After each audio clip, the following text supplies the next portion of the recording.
Hi, this is Dr. Gregory Sadler. I'm a professor of philosophy and the president and founder of an educational consulting company called Reason.io, where we put philosophy into practice. I've studied and taught philosophy for over 20 years, and I find that many people run into difficulties reading classic philosophical texts. Sometimes it's the way things are said or how the text is structured.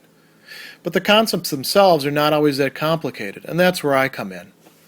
To help students and lifelong learners, I've been producing longer lecture videos and posting them to YouTube. Many viewers say they find them useful. What you're currently watching is part of a new series of shorter videos, each of them focused on one core concept from an important philosophical text. I hope you find it useful as well.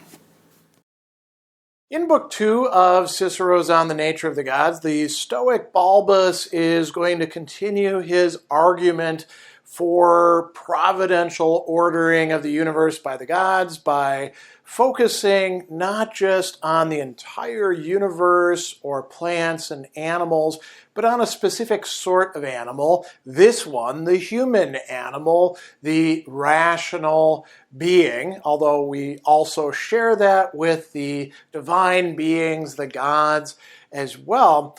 And so in the end of that discussion, he's going to say this should make it clear that neither such a conformation, things fitting together properly, an arrangement of the parts of our body, nor such power of mind and intellect that we have could possibly have been brought into existence, been produced by, it's translated here as chance. In Latin, it's fortuna.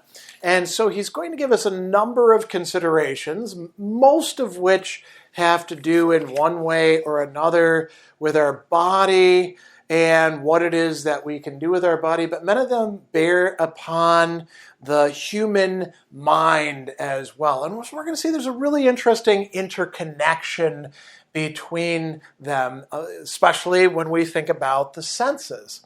So he begins by saying that there are three things requisite for the maintenance of animal life: food, drink, and breath. And then he begins with the mouth. Why? Because all of those go through the mouth. For the reception of all of these, the mouth is most consummately adapted. It receives an abundant supply of breath through the nostrils, which communicate with it. Our teeth show that we're really well set up for food. We got the bitey teeth in front and the crunchy teeth in the back. I'm paraphrasing here, of course. And then we have, the entire, as you can say, GI tract that digests things, and we're all set up for that. We have the tongue and the gullet and the tonsils, and it goes down into the stomach. And then we have our breathing apparatus. The windpipe has an orifice attached to the roots of the tongue, and it reaches to the lungs, and the air inhaled by breathing, it takes in, and then it lets the air out. And if things are going right, we don't mix up the food and drink part and the breathing part, although when we say something went down the wrong pipe, we know that we do experience that from time to time. He talks about the things that the stomach does and the lungs do and how they're set up and all the other things that the organs are contributing, from bile and the liquids excreted by the kidneys. All of these go into helping us assimilate food, and that's really awesome. And we have other systems as well. He talks about the blood that flows through our body, and then he's going to talk about other, what we nowadays call systems, not just respiratory and, digestive and circulatory, but the skeleton, which provides us with this wonderful framework for getting all of our parts around, the nerves, the sinews. All of those systems contribute to the function of the human animal. So that's one key thing, and he says that these testify to an extraordinary degree of skillful and divine craftsmanship. Then we have something else our upright posture, which is not completely unique, but pretty close to unique among the animals. What's so great about standing up? Well, he says we can behold the sky and gain a knowledge of the gods, and we'll talk about that in just a bit. We're supposed to be spectators of things heavenly and supernal, in the contemplation of which no other species of animal participates. But we also got these heads way up high that let us look around and hear things that maybe other animals don't get. And then he's going to go on and talk about these different functions of the senses. The eyes are the watchmen. They have the highest station to give them the widest outlook. The ears are in the upper part of the body. The nostrils as well, so that we can smell things. The function of taste, well, that's a little bit different. That's distinguishing flavors of viands. That's situated in the part of the face where we put stuff in, right? It's an aperture for food and drink. And then we have the sense of touch diffused all over our body so that we can perceive contacts and minutest impacts of cold and heat. And he even goes on with a kind of funny metaphor. Just as architects locate the drains and sewers towards the back of the house, well, that's where the waste comes out. So our senses aren't super impacted by them, right? And then he's going to talk more about the senses. And there's this term which we could translate as cleverness or skillfulness, soleteria, in how our senses are designed. And what we're going to see here is we're going beyond the mere animal after a while. So first he's going to concentrate on how are the eyes set up? They're really amazing. They have these tiny pupils, so light can get in, but not a lot of other stuff. We got these hairs protecting them. We got these soft eyelids that close over them when we want to go to sleep or to protect them. That's really awesome. We also have all sorts of cool stuff having to do with hearing, and I'm actually going to read some of these because I think some of them are quite funny. The organ of hearing is always open because we require this sense even while asleep.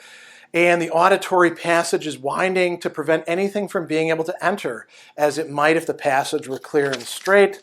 And even the tiniest insect that may attempt to intrude will be caught in the sticky wax of the ears. But our outside organs, which are constructed to cover and protect the sense organ, the apertures are hard and gristly and much convoluted because things with these qualities reflect and amplify sound.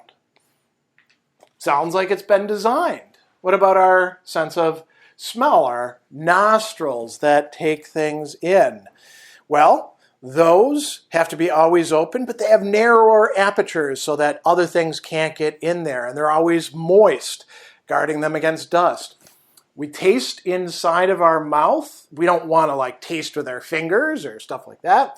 We do it right here where we take things in, and then we have the sense of touch, which is all over, as we said, and that's awesome. That's a lot of great stuff. If there are gods who designed the universe, presumably they gave us all of these cool senses to be able to understand the world and to be able to feed ourselves and avoid danger, but the human senses do more as human senses.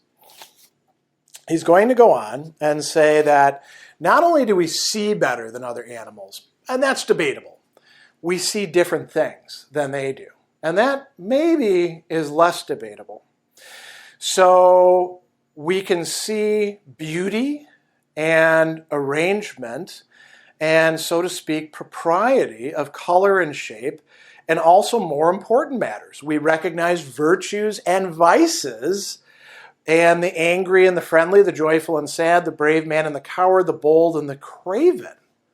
So through perception, we grasp more than just the objects of senses. We grasp moral qualities. Same thing with the ears. They're skillful organs of discrimination. They judge differences of tone, pitch, and key in the music of the voice, and wind and stringed instruments, different qualities of voice, and the nostrils and the taste and in some measure touch have sensitive faculties of discrimination.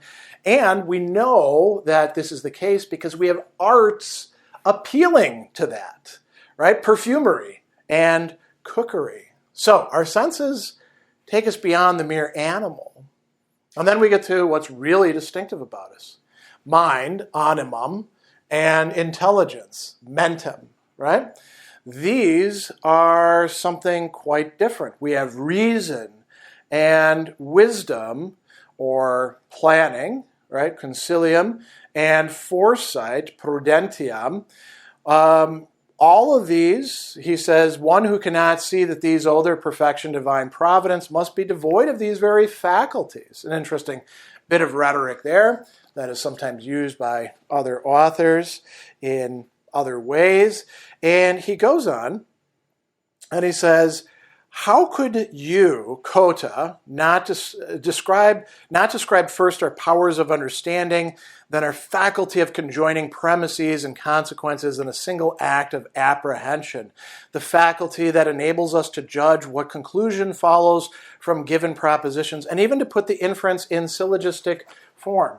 That is something that we can do because we have understanding, intelligentsia. We can take the symbols that we use for thoughts, for realities, and arrange them in ways that allow us to judge them. Going beyond that, he's going to say, think about our sensory and intellectual, so through the senses and the animus, the mind, our perception, we perceive, percipimus, but we also understand, comprehendimus, various things. And we compare and collate these things that we perceive. And by that, we actually produce, as he says, arts. Then we also have speech, the capacity to talk to each other, to communicate. And, part of this is learning from other people, saying what is the case, but that's not all we use language for. The ancients knew this. Some people are like, language is just for communicating the facts of the case. No, it's used for a lot more than that. What else do we do with it? Exhorting, persuading, consoling the afflicted, assuaging fears of the terrified, curbing passion, quenching appetite and anger. And this capacity for speech allows for, as he's going to say, justice, law, and it's translated here as civil order, but it's probably better to translate it as civil society. Urbium societate. That is what having speech allows to us. Now, the Stoics are not the first to come up with this. This is a theme in Aristotle's works as well, particularly in Politics, Book 1, to a certain extent in the Rhetoric as well. But the Stoics clearly thought that this faculty of speech, which for them is one of the parts of the soul, is really something special that the gods have given to us. Then he talks about our hands. Now, this is quite interesting, and again, I'll appeal to Aristotle. Aristotle called the hand the tool of tools. And what is it that our hands allow us to do? So, Balbus begins by talking about how articulate our hands are. And you could think about the importance of our thumbs and what we can do with them and what other animals can't because they don't have thumbs, like turn doorknobs, right? They can do it in other ways sometimes. But we can do things like paint, modeling, carve, drawing forth the notes of the lyre and the flute, and we can do agriculture and building and weaving and stitching, all these things that we call arts, sciences, forms of technology that also allow us to have industry, to do things in a particular way to suit human beings to make our lives better. We can have shelter, clothing, protection, cities, fortifications, houses, temples. We produce our own food in variety and abundance. It is the hand that gathers the produce of the fields, right? We tame the four-footed animals to carry us on their backs. We cause certain beasts to bear our burdens or carry a yoke. He goes on with that. We also, find hidden veins of copper, silver, and gold. We cut a multitude of trees, both wild and cultivated for timber, burning some of it and using other for shelter or constructing ships. We have the power to move things from place to place. So all of these things we're able to do because we have these cool, not just brains, but hands.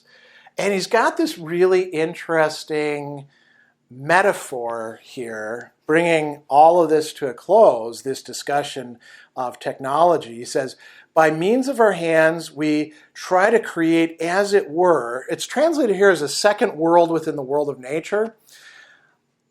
Literally, we're trying to create another nature, alia natura, alterum naturam, and we do so in the middle of the natural world, in rerum natura. So this notion of second or another nature, it's not a completely new idea. Aristotle said that habit is second nature, but we do so with our use of our hands and technology, which is applying our minds to things.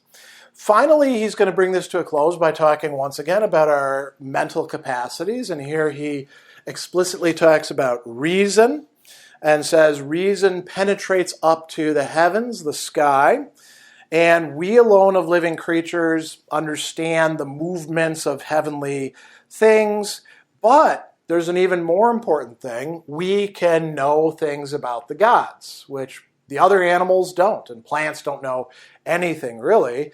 From this arises the virtue of piety, the proper relation to the gods, which for the Stoics was a sub-virtue of justice. And he says that this, along with the other virtues, are the sources of a life of happiness that vies with and resembles the divine existence and leaves us inferior to the celestial beings in nothing else save immortality. We can be as good as the gods because of all these things that the gods have providentially given to us in our very human nature.